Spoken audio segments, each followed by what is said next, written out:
मैं कितना भाग्यशाली कि जाते ही गुरु की कृपा मिली, और तुम मेरे से ज्यादा भाग्यशाली कि कृपा के साथ सब कुछ मिल रहा है, तबीयत का, इसका उसका। तुम्हारे लिए रेलगाड़ी भी बना रहे हैं, तुम्हारे को आनंद रहे, मजा रहे।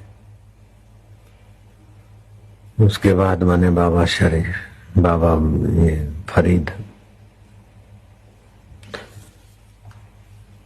शास्त्र कहते हैं श्रद्धा भाग्यवर्धक है, श्रद्धा रसमय है, माता है, वेदमयी माता है। ऋग्वेद कहता है जिसके जीवन में श्रद्धा है उसके पास सब कुछ है। श्रद्धा पूर्वा सर्वधर्मा मनोरथा फल प्रदाहा, श्रद्धाया साध्यते सर्वम श्रद्धया तुष्यते हरि। श्रद्धा में बड़ी शक्ति। आप लोग जो बैठे हैं अभी इतनी धूप में तपस्या कर रहे हैं, अभी तो लगता है कि हाय कष्ट तो है, लेकिन कष्ट होने पर भी बैठे। ये श्रद्धा देवी की कृपा है कि आपका उज्जवल भविष्य का ताना बाना बूंद रही है श्रद्धा देवी। अब ध्यान से सुनना। श्रद्धा है, श्रद्धा के साथ तत्परता और ज्ञान, बेड़ा पार। ओम परमात्मने नमः, ओम सरस्वत्ये नमः, ओम गुरुभ्यो नमः। पढ़ो। अजपा जप हर रोगों की अचूक दवा है। यह एक राम सभी रोगों की अचूक दवा है। अजपा जाप, श्वास अंदर जाए भगवान नाम, बाहर आए गिनती, अथवा श्वास अंदर जाए सो, बाहर आए हम। सभी रोगों की अचूक दवा है। ईश्वर प्राप्ति तो होने वाली है, लेकिन उसके पहले शरीर निरोग हो जाएगा, मन निरोग हो जाएगा, बुद्धि निरोग हो जाएगी, इंद्रियां निरोग हो जाएगी। अजपा जाप, इसको अजपा गायत्री बोलते हैं। बाहर की औषधि एक अंग को ठीक करना है, लेकिन दूसरे अंगों पर भी उसका बुरा असर पड़ता है। जहां उस औषधि की जरूरत नहीं है, शरीर में जाने पर सभी जगह पर जाती है। इसीलिए कई थेरापियां निकली, कई ऑपरेशन निकले, इंजेक्शन निकले, कैप्सूल निकले, आदमी और ही बीमार होता गया। इलाज करता गया, मर्ज बढ़ता गया। मर्ज मानसिक भी होते हैं, प्राणमय मर्ज भी होते हैं।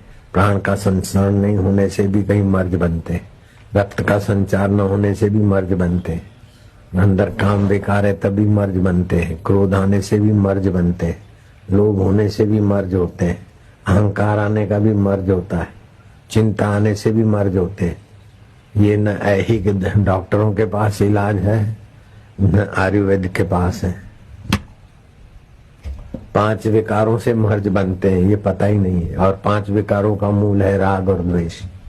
राग द्वेष को काटने के लिए निंदा किसी की हम किसी से भूल कर भी ना करें, ईर्षा कभी भी हम किसी से भूल कर भी ना करें, सत्य बोले झूठ त्यागे मेल आपस में करें। राग द्वेष पर कुहाड़ा है, लेकिन ये खाली पाठ करने से काम नहीं होता है, अमल करना चाहिए, तत्पर रहना चाहिए, आप निरोग रहेंगे।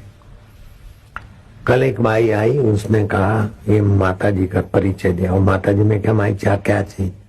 तो उसके साथ जो बाई थी बोले इनकी उम्र 85 साल है, बीमार नहीं पड़ती, जप करती, ईश्वर का स्मरण करती, कोई बीमारी इसके आगे टिकती नहीं। हम बैठी वहां दर्शन के लिए, धक्का मुक्की सब सह के 85 वर्ष की।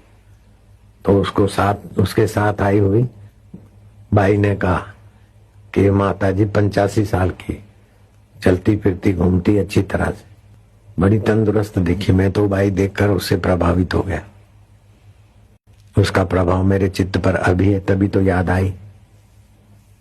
बोले सुमरन करती, शांत रहती, कोई बीमारी इसको लगती नहीं। सुमरन से प्राण की तालबद्धता होती, मन की तालबद्धता होती,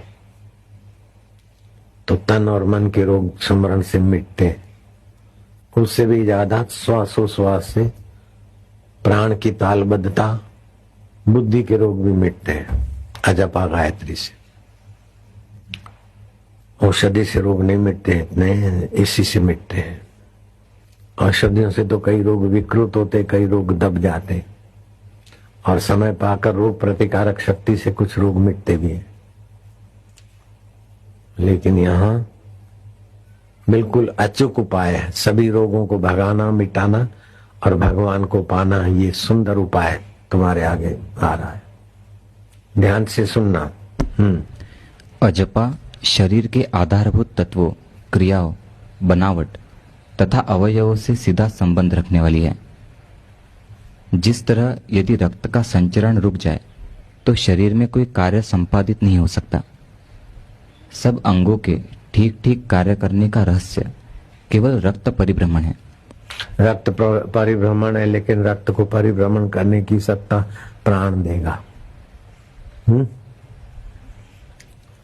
प्राण तालबद्ध नहीं होगा अथवा प्राण बल नहीं होगा तो मनोबल भी नहीं होगा, आरोग्य बल भी नहीं होगा। तो प्राण बल बढ़ाना चाहिए।